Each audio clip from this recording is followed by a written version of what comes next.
All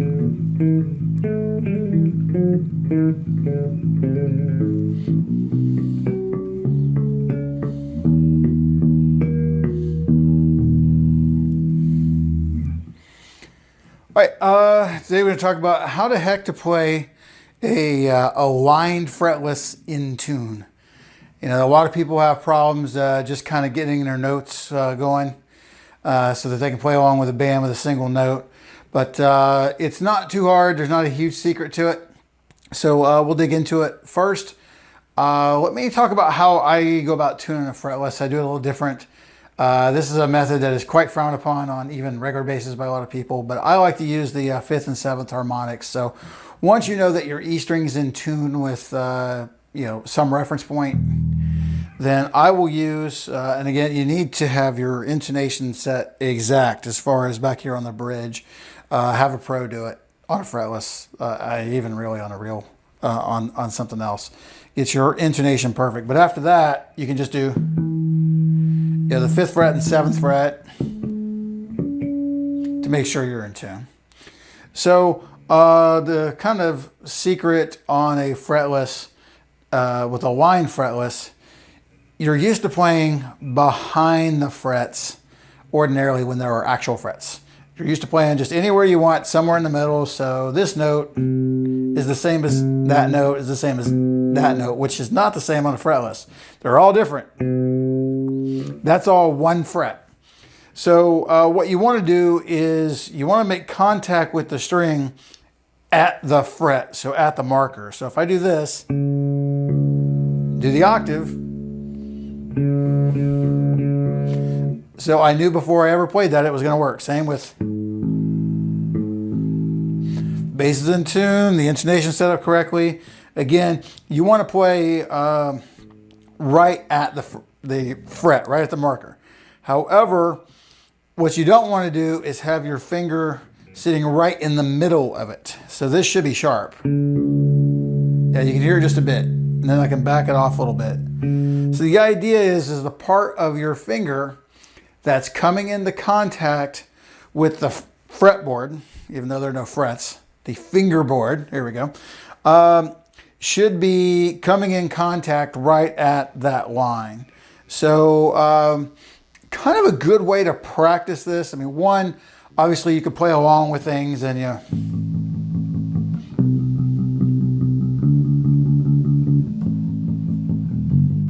and just make sure you're in tune.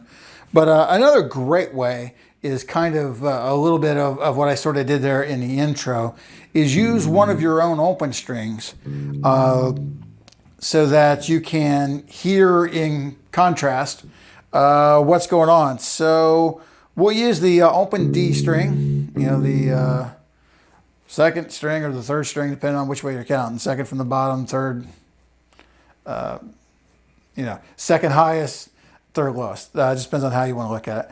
So what we'll look at is, I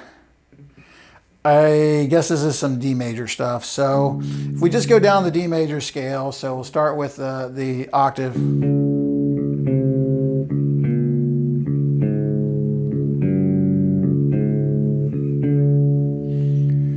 So, you know, you can play along with that yourself.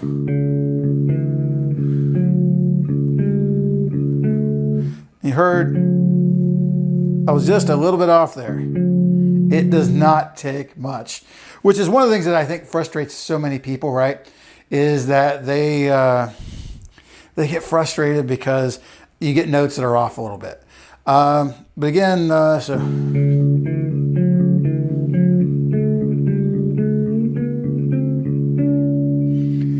so it just takes a little bit of practice, and then if you understand that you're trying to contact the fingerboard at exactly where the lines are, then when you have a line fretless, you know, you can kind of cheat. I mean, you need to look. You need to look until somehow you've magically got it. So if I'm not looking, I'm in trouble. Now, the other thing that you want to pay attention to is there's certain things that you do that inherently will get you out of tune depending on what kind of crazy bass stuff you're playing. So it's not a problem for me. There's no sort of stretch or anything if I play, you know, this is a little sort of major dyad here, just an octave, the root, and then the third, major third. But something I like to play a lot is like power chords. And ordinarily I would play a power chord like this. And actually I was pretty darn close there. But the reality is that these fingers don't normally stack on top of each other exactly. They're kind of off. So what I like to do, if I can avoid it, then is I'll bar that instead to make sure that it's in tune, that I'm getting good intonated notes. So the further you have to stretch, like this isn't bad. Even that. The further you have to stretch between notes, if you're playing multiple notes, the better chance it is that you're going to be off.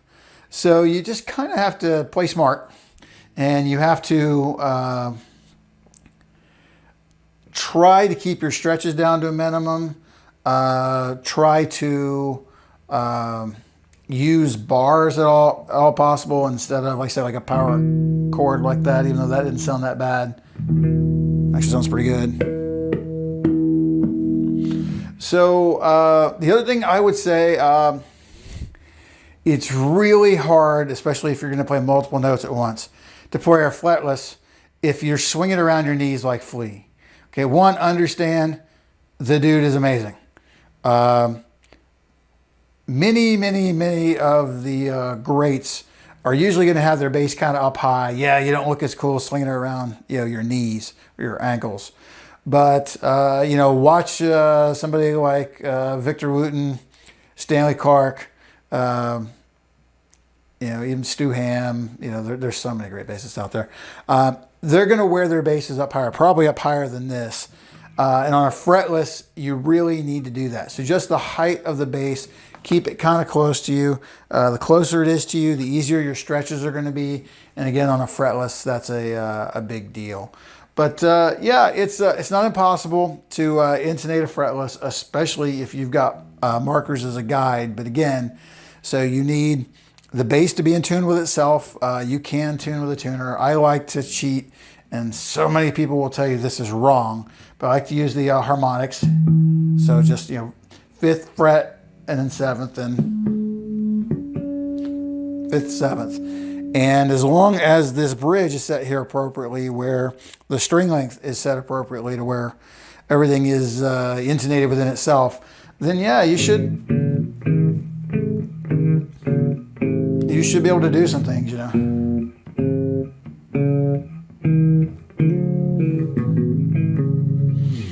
All right, so there you have it. That is all you need to do to be able to fret the notes correctly to make the sound you want to make.